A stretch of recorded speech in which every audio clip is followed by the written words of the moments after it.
एक मोठी बातमी आपल्या समोर येते आहे. पुण्यात देवाभाऊंचा रोड शो, स्वागताच्या फटाक्यांनी इमारतीला आग, मोबाईल टॉवर जळून खाक. राज्यात महापालिका निवडणुकांच्या प्रचाराचा धुरा उडालेला असून आज सर्वत्र राजकीय पक्षाच्या प्रमुख नेत्यांच्या जाहीर सभा होत आहेत.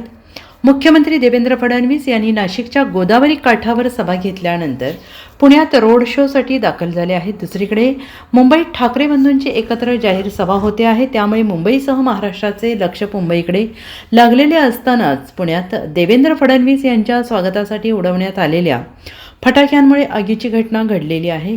भोसरीत मुख्यमंत्र्यांचा रोड शो सुरू असताना ही आगीची घटना घडली आहे. येथील एका इमारतीवर रोड शो दरम्यान फटाके वाजवताना आग लागली होती. पुण्यातील भोसरीमध्ये मुख्यमंत्री देवेंद्र फडणवीस यांचा रोड शो सुरू असताना फटाक्यांमुळे एका इमारतीला आग लागल्याची घटना घडली आणि त्यानंतर तात्काळ अग्निशमन दलाच्या गाड्यांनी घटनास्थळी धाव घेतलेली असून अग्निशमन दलाच्या जवानांकडून आग आटोक्यात आणण्यात आली. सुदैवाने कुठलीही हानी झाली नसली तरी आगीच्या घटनेत इमारतीवरील मोबाईल टॉवर जळून खाक झाल्याची माहिती समोर येते आणि या घटनेनं परिसरात गोंधळ उडाला होता. तसेच काही वेळ भीतीचं वातावरण निर्माण झाल्याचं दिसून येत होतं. Bureau report SBN Marathi, Pune.